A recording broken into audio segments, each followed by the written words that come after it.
My drive is something that people won't realise, is that I have a dream of bringing free mental health care to everybody. I have a background in psychology. I'm a qualified psychotherapist. And because of that, I see a lot of people, they can't afford mental health care. They're getting charged £35 an hour. And those that can't afford that kind of price have got to wait weeks and weeks and weeks just to be seen by a counsellor. Then they might only get half a dozen to a dozen sessions, and that doesn't do anything for anybody. And so it's a vicious cycle, and that's why you've got people jumping off of bridges in front of trains and things like that. And so one of the things I've got in my head is that I need X amount of money to put something in motion whereby I use people's own vanity to be able to bring free mental health care. And so what I do there is that I open a centre where people can get a haircut, pedicure, manicure, all these type of things. And then at the end of it, the profit that's made from that goes to pay counsellors who can then take on clients.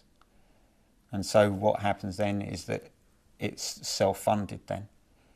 So the vanity of people is paying for the mental health care of people. That's the plan. That's my dream.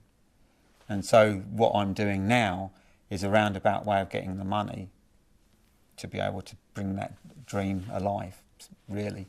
And that's something that I don't really tell anybody. It's something that's close to my heart, but that's the plan. That's my internal plan. If I only ever end up making films, that's still great. But the plan that I would really like is to bring free mental health care to people. Why is that? Do you know someone who suffered from it? Or? Well, I think in a way everybody suffers at least once in their life. But I think most people suffer more than once in their life. And my sister had it real bad.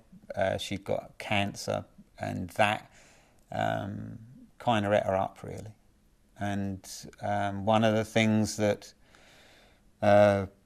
brought it to my mind was that if she'd have got counselling, she might still be alive now. I don't know for sure because she was in a lot of pain anyway, but the bottom line is that she took her own life, and that kind of sticks with me as well. But I think if she'd have got the mental health care that she needed, required at the time, because she was going through such an awful mental anguish because she'd lost all her internal parts. She didn't consider herself a woman anymore. And so through that, it was just really heartbreaking to see her go through that. And it still gets to me now. Just thinking about it makes me become, upset. But I think there's a lot of people like her out there that need help. They're not getting it, and so they end up taking their own life. And I want to be able to give people hope if I can.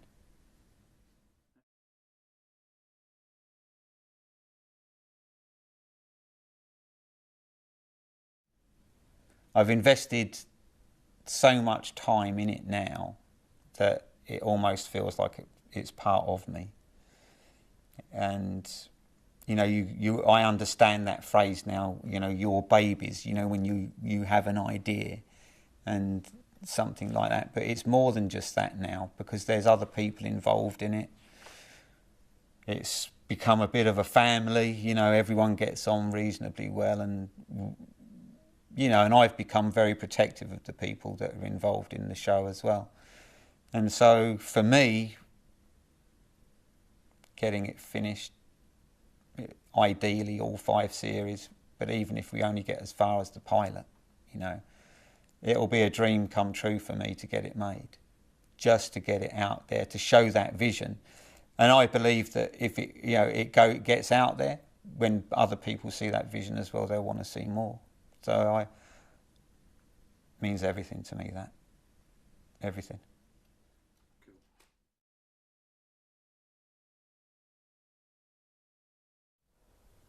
Actually kind of makes me look pretty good. Who's that guy sat It's like, yeah, eh? Who's that cool guy? Eh? I know you all want to be me. All the guys want to be me. All the ladies want to fuck me. All this is fucking gold for my